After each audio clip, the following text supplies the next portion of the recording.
Well, if we are being honest, Sakar was founded by a Marvel fan who was sick and tired of the toxic discourse between among the fandom, especially between Marvel and DC fans. But let's be clear, we love DC Comics. We just didn't like what they were doing with the DCU era. However, we do have high hopes for Jimmy Gunn's DCU, and we'll be reviewing this universe from the start.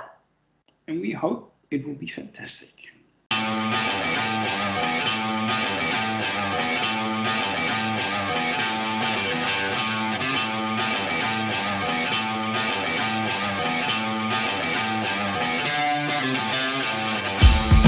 This is a review of Champions, and I'm your host, Grandmaster. With me is a powerful panel made up of the finest champions Sakar has to offer. Let me introduce them to you. First up, we have Merv. How are you, man? I'm fantastic. Voice only, we have Lokismom. How are you? Doing really great. We have the original here, Mr. Taylor First. How are you? I'm great. And last but certainly not least, sitting in his throne room in Hades, Mr. Lord Deathman. How are you? I mix the flavors, so I'm doing great. That is amazing. That's great. It's better. It's best. Today we're going to talk about the first episode of The Penguin, a new show on HBO Max, or Max as it's called nowadays. And that episode is called After Hours. But before we do, I want to ask you all to help us out. Like and share this video. Subscribe to our channel. And if you really can't get enough of us, you can join our ranks. Go to Sakar.freeforms.net, set up that account, and talk to us. And you can join our shows. There's a link in the description below. Consider this your final warning. After this point, we are spoiling the beans. So if you haven't seen this week's episode yet, do that first and then check out our review. We catch up with Oscorp, aka the Penguin, after the events of the Batman movies. And how did we like that? I'm going to start with you, Lokismom. Did you enjoy this first episode? Absolutely. I thought it was fantastic. It was just well paced. Basically just crime drama. I mean, it very much had a Sopranos feel to it. I didn't care that much for the Batman movie. I think, but they lifted his character directly from that movie, and it, like as you said, it basically takes up where that movie left off. It, very, very improved. Very much better than at least my opinion the movie. You can't even recognize Colin Farrell. I mean, it's just he's having to do all that acting with his eyes. So I'm very impressed with that. So yeah, I just really love this first episode. Mm-hmm. Speaking of the Batman movie, when we reviewed that, somebody on this panel had a quote that he liked it better than Dog Poo because he compared it to The Dark Knight, which is worse than Dog Poo. Yes, I'm talking about you, Mr. Taylor First. How did you enjoy this first episode of The Penguin? Was it better than Dog Poo? Yes. This was much better than Dog Poo. Okay, that's good. It was a really good episode. Really good. I'm not going to take anything away from it. All the acting was great. I loved how they set up the character. I love, they're establishing where he's coming from, how smart he is, what his agenda is. And it was all done really, really well as giving us some, a little bit insight into him as a person, his personality underneath, what he projects to his enemies and his friends. So yeah, I think it was done really good. A lot of good moments in it, a lot of great acting.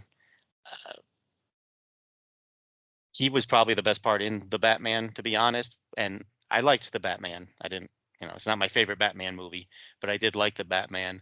But I thought he was really good in it, and I'm kind of glad that they gave him his own show. And I like that it's so far it's self-contained. Now, if the Batman shows up in this show, that's fine. I don't have an issue with that. But I like how, at least in this first episode, and now I think for the majority of this show, we're just going to be completely looking at him, and he's still gonna be underneath Batman's radar at this point. He's not gonna be attracting the attention of the Batman as he builds up his empire here. Mhm. Murph, quick thoughts on. I didn't know your opinion. I couldn't recall that on the Batman. I didn't know if you were on the show back then, but your opinion on this first episode. Yeah, quickly, I wasn't on the Batman show. I don't even think I saw the Batman until pretty recently, like a few months ago, and I thought it was fine. But again, like a lot of you, I think getting a little tired of the overly realistic Batman universe. I don't think we need to be so cemented in reality. However, this show, The Penguin, I loved the basically crime drama aspect of it. I think on the board I pretty much called this Gotham City Sopranos, and that's basically the vibe I got from it all the way through. Is we're following, mafia kingpin or mafia soon to be kingpin on his, quest for power, essentially, just almost solely focusing on bad people doing bad things and trying to fight for power in the criminal underworld of Gotham. And I this episode drew me in immediately. I don't even remember all the details of the Batman movie, but I don't even think you needed to see it based on the 45-second recap that you get at the very beginning of the movie. That's all they needed to tell you to set forth, you find out everything you need to know about Oz Cobb or whatever. I still don't like that. It doesn't roll off the tongue as well as Oswald Cobblepot. I know they think it's a goofy name, but it just sounds better in my head, Cobblepot. But you know everything you need to know about him. Not everything, but you know where this character comes from pretty much immediately in the first scene. And there was so much good dialogue and so much good acting in this episode that I have very high expectations moving forward for this series. I really hope that it continues on this trajectory, because this might be, this could be one of my favorite series of all time if it continues the way it is right now. Whoa. Okay. Well, let's. I can't wait till we get to the rating part. Lord Deathman, do you agree with Murph? I certainly do. And just like Taylor, I have to give this show its flowers. DC, Marvel, whatever their brand may be. This is just good television. It really is. And this is so exceptional that not only am I going to say it's technically well crafted and very well acted, has great visual appeal, but this is the kind of show, this pilot made me feel like I was along for the ride. I felt like I was a third wheel in the car with Victor and Penguin, as they're riding around. And everyone in the reviews are like, oh, this show really elevates Penguin, and he's like this genius and he's a criminal mastermind. This is Penguin done right. But I'm like, there are moments where this guy is just a complete idiot too. It's like you're hauling out a dead body out of God knows where, and you decide to just randomly shoot at some teen kids to bring attention to yourself. So they're really balancing all these contradictory elements about this character that makes him so fascinating. On one hand, he's a master manipulator. On the other hand, he can't seem to get the basics right of like crime. He's not this wild, well-articulated operator. So sometimes he gets himself into his own weird predicaments. And, then there's this moment where you just feel he's this underdog. And I always just have a soft spot for these underdog stories where it's like this guy is trying to make it to the top, and he's middle management in an organization, getting squeezed by both sides at the bottom and the top, and he's trying to work his way through it. And I just think it's an incredibly brilliant setup and just a wonderfully executed first episode and pilot. I also do think that if this goes a certain way, it could end up being one of, if not my all-time favorite sort of DC character show. Yeah, but for quick thoughts, this I have to call it a flawless victory. There was not a significant nitpick that I had in the entire episode. So yeah, That'll give you a clue to what the rating will be like later. Oh my God, this is going to be a love fest, right? Marvel shills no more. Taylor, did you have any complaints, nitpicks, whatever, dislikes in this first episode of The Penguin? No complaints, no dislikes.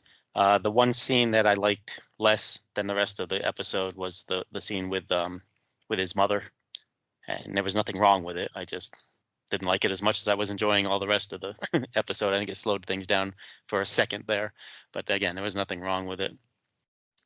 So many great things, so many great moments. I mean, first of all, like Lord Deathman said, like I love how the character, he can't control himself, but no matter how bad he screws up, he has a way to get out of it. He figures out a way to get out of it, and it's really fascinating to see him do it. He didn't want to shoot that kid, but that kid laughed at him, and he had a gun in it, so he just blew him away.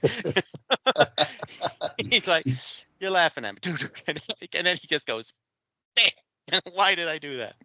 And then probably my favorite moment right after that was my favorite moment in the whole episode, where he's, the poor guy has that totally messed up foot and can barely walks like a penguin. He's trying to carry this body down the stairs, and then he just realizes, yeah, I can let gravity do this job. And he just throws the body down the stairs. Hilarious. And now the kid, I guess his name is Victor in the show. By the way, the actor is the same actor. He was one of the main characters in the Runaways, the Marvel show, which, by the way, is an underrated Marvel show. It's even hard to find on streaming now, by the way, but that wasn't a bad show. But that kid did really good. And again, another favorite scene is where, and one of the best parts of this whole episode was so much stuff that didn't have to be said. And there's that one scene where he's talking about the mixing the flavors in the slushies, and the kid's like, "Yeah, I'd like to try that sometime in the future." And he didn't have to say anything. The whole audience was saying, "That means I would like to be alive in the future. Please don't kill me." It was hilarious. Yeah. I really love how smart the guy is. I love how he's got a plan. And by the end, just by the end of this episode, the episode started, of course, right where the movie left off, and that was great. But by the end of the episode, you see his plan is in place. He has already set it up so that the Falcones and the what's the other group? The Maronis, yeah. The Maronis are going to be at each other's throats. He's pinned the death of the kid on the Maronis. He gave the ring to Don Maroney in prison there. So if anyone sees him wearing it, they're going to say he killed, my brother, and he that's how he got the ring. No, so again, all very clever, all very well written. Clancy Brown, he's nerd royalty. He's great whenever he shows up, even if it's a small part. Ever since Highlander, we're not working. Even from Highlander, even before that, whatever. Starship Troopers, everything. He's fantastic. And then the sister, Falcone, I can't remember what was her first name, but the actress Sophia Falcone, fresh out of Arkham. That's not a red flag. But not really. She did a great job. And she seems very low-key dangerous. You can tell, and he knows that too. You can tell that Oswald knows that. He's not gonna mess with her, but he's very careful. And I just love the way they've built this character. And I can't wait to see what happens next. Yeah. The actress name is Kristen Milotti, and we know her as the mother from How I Met Your Mother. Merv, did you have any nitpicks, or is it, or can I skip the rating later? If I have any nitpicks, and I won't even say that they even add up to a point deduction or anything like that, but some of the landscape visuals felt obviously CGI. I don't know if it's intentional. Some of it felt like kind of video gamey whenever they're panning from like Gotham down to a car going through the street, or even like during the car scene. Like some of it just feels obviously special effectsy. And I don't know if it's intentional. It almost gave me like a little bit of a Sin City vibe, but that just might have been the overall aesthetic anyway, because Sin City is another dark and gritty kind of movie. But that kind of made me go, But then the musical choice whenever they get into the fight in the car is the only other one that whenever it doesn't bother me in hindsight, but initially I was like, that feels kind of out of place. Just the musical choice, the way, he's like bashing the head off the console and the song comes on. I don't remember what song, but it just felt very like out of place for the aesthetic of the show at that point. Wasn't Even it though 9 we'd to already 5? 9 to well, 5? so that was a song later. I feel like it was a different one whenever he was in a fight and he used the air freshener to like stab the guy and he gets hit by the bus.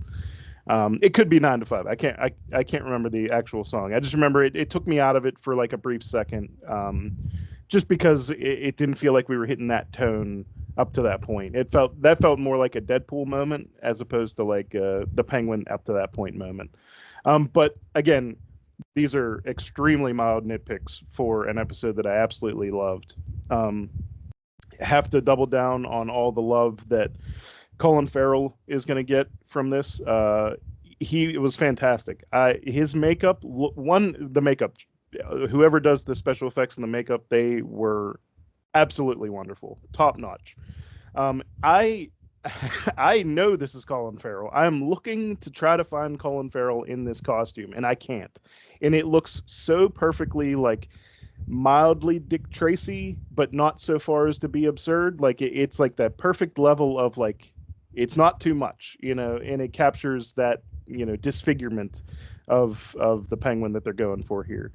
And he was able to emote through all that stuff on him, through everything. Like his acting, just the way he can carry it with his visual, like his facial like movements, was fantastic.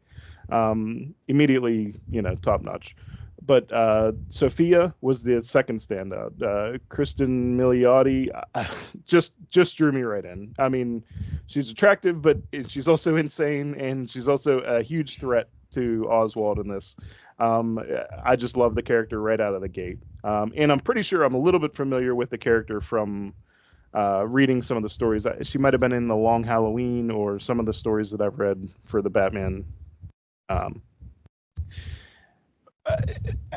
Acting all around was fantastic. It's just a little call out for Clancy Brown. Bad Boys from 1983 is the first time.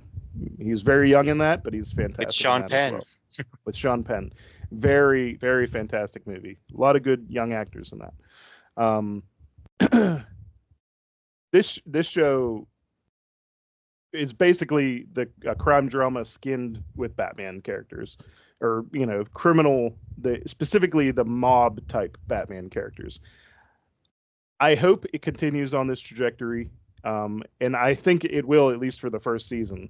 I don't know what their long term plans are as far as like inclusions of like Batman or other like quote unquote supervillains, but this to me works in the same vein as like the Joker works on as far as a movie goes. Like it doesn't feel like classic comic book Penguin, but it doesn't need to, and I almost prefer that it didn't at this point, after seeing this episode. Like I'm very much on board for this version of a Penguin, and I'm okay with whatever differences they make to that. I love this episode. It was fantastic. Okay. Lord Deathman, any critical note from you? A critical note on this show. Wow. First off, that tune during the sort of car battle was called "The Promise" by a group called When in Rome. I had to look it up because I was like, I know this tune. It probably came from some one-hit wonder of the 80s, and sure enough, it did. I just think it's so incongruent with who he is as a character that it was just the right juxtaposition. And I'm like, yeah, Cobb would be in the car, knocking this tune. It made total sense to me as this offbeat character that they're trying to create. But yeah, I think if they've done anything wrong with the Penguin, it's really that they've created a far more interesting character than his arch nemesis. I mean, I saw the Batman, and like a lot of people, I thought it was a really good film. I don't want to take anything away from Reeves as a director. It's a technically well-crafted film, beautifully acted. It looks great. But as far as Batman, I don't know. It's kind of like having too much ice cream at this point. It's like it can kind of make you a little sick. Yeah. And I just think like Penguin is the ultimate anecdote to that. He doesn't know 55 forms of ninjutsu. He's not like OP. He's not definitely going to get out of every situation, that he finds himself in.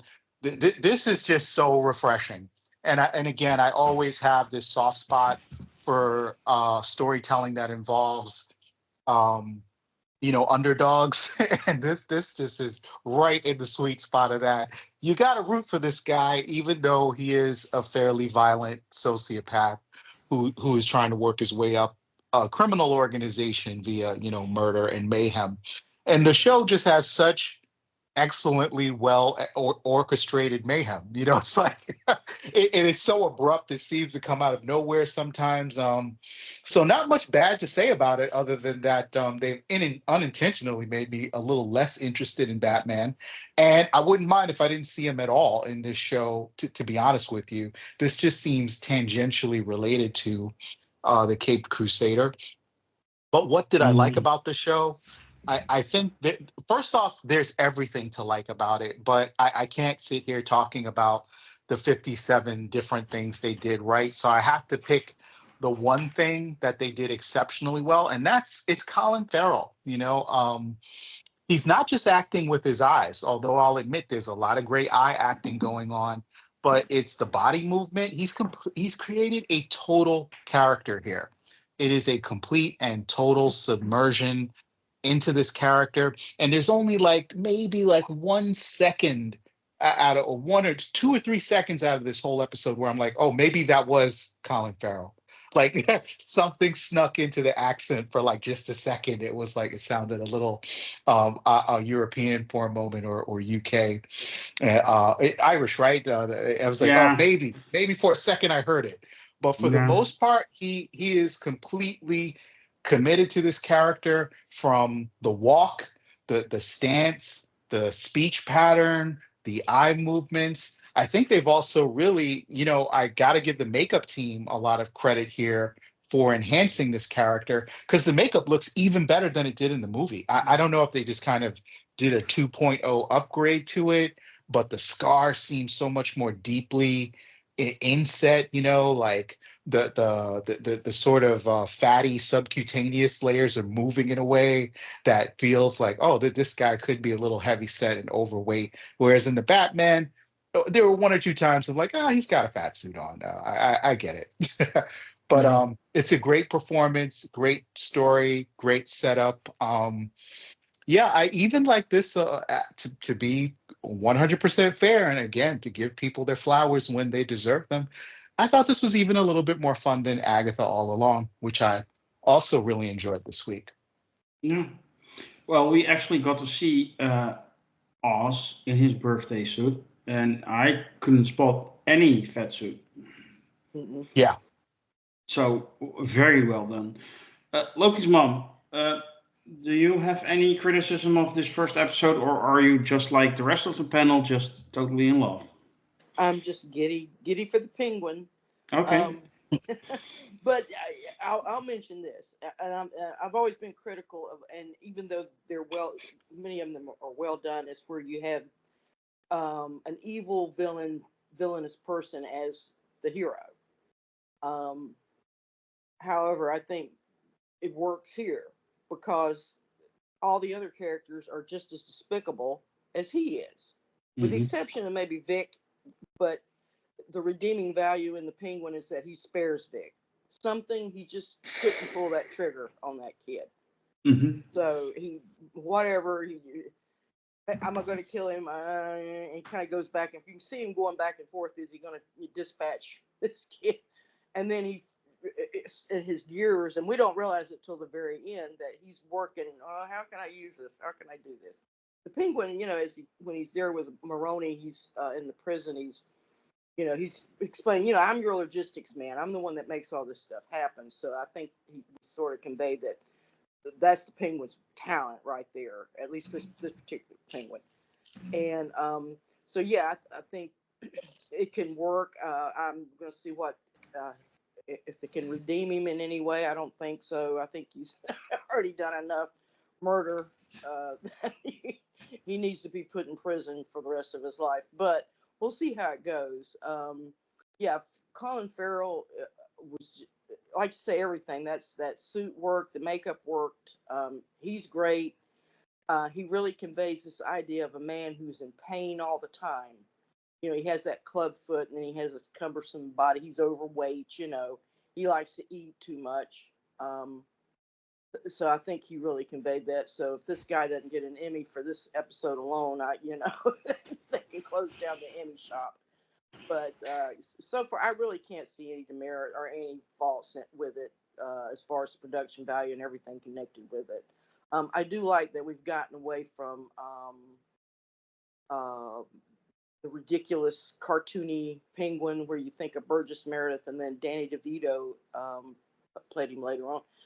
The silliness, none of that's there. It's just gritty, Frank Miller-ish type. It could work. This story could work without Batman. Batman could never have been in the story to begin with. I think it would work. So yeah, I'm looking forward to the rest of the series. Okay. Yeah. Yeah. Any particular standout besides Colin Farrell? Yeah, I loved his. I know. I think Taylor said he kind of didn't like or was a little disappointed in the. But oh my gosh, she is just so evil herself, delightfully evil herself. I want to see more of her. Absolutely. Yeah, I'm trying to think of something else, but it just had a senior moment there. Mm-hmm. Okay. like his mother. Yeah, I like his mother. Yeah, I actually did enjoy that scene with his mother because it shows what drives Oz and the way she talks to him. Also, you can see a little bit of his trauma probably already coming to the surface. Oh, I know what I was going to say. I thought of Martin Scorsese and the scenes that he's done with his own mother in several of those movies. Where I think, in particular, the Goodfellas, where Joe Pesci's in there and he's laughing. You know, you can see that the mother and son do love each other tremendously. Mm-hmm. So yeah, that's like I say. There's some redeeming qualities to him. So yeah, we'll see how it goes. Yeah, I agree. So after all that, let's just move on to a rating, and I'm gonna start with you, Mr. Lord Deathman. Yeah, I just want to point out a couple of MVPs. Definitely Kristen Melodious Sophia Falcone. I've already pointed out Colin, but I also want to say that Renzi, I think it's Renzi Feliz is Victor Aguilar. Also, a lot of great acting there. Looking forward to see what they do with that character. This is a 10 out of 10 for me, and it's an easy call. Great show. I hope they can keep up this kind of pace and quality. Okay, Merv. Yeah, 10 out of 10 for me. I loved it. Okay, Taylor. You know, it's kind of an unusual phenomenon with the Batman in that his villains always kind of overshadow him in every iteration. The focus is always more on the villains, it seems. And in this case, it works extremely well because this episode was really fantastic. I hope as the show goes on, they lean a little bit, just slightly over time. It builds a little bit more into the comic bookiness of it. He gets just a little bit more, flamboyant, a little bit more, caricatured. Because I think that, as he ramps it up, that's what will bring the Batman's attention eventually to him. But the way they just started off is fantastic. I mean, I'm going to give it a 9 out of 10 just because I think they can get even better in the future. So I'm going to give them that room for improvement, and I don't think they have far to go though. So yeah, 9 out of 10. Lokismom. Yeah, I think they're gonna jazz him up as the episode goes along because you see a little twinge of his flamboyance and his that beautiful Maserati that he has. So I think as he climbs the ladder in the crime world, he's gonna start becoming more and more flashy, and so I'm looking forward to that. I'm going to give this show a 9. Okay. Taylor? I'm sorry, real quick. I couldn't let it go without giving a shout out. Did everyone notice that next to the Iceberg Club, there's a jewelry store called Burgess Jewelry, which I'm convinced is a shout out to Yeah, Burgess Meredith. Absolutely. yeah, I did notice that. Okay. Well, I'm going to go 9 Maseratis out of 10 plums. That's... yeah. I really enjoyed this first episode. I was all messing with you. I actually was like, oh, this is very good. I love this. And like Merv said on the board, you see so much of Gotham in daylight. I think we got in one episode more Gotham in daylight than in all the Batman movies combined previously. So yeah, that was just great, and it was still dark and gritty, done right, in my opinion.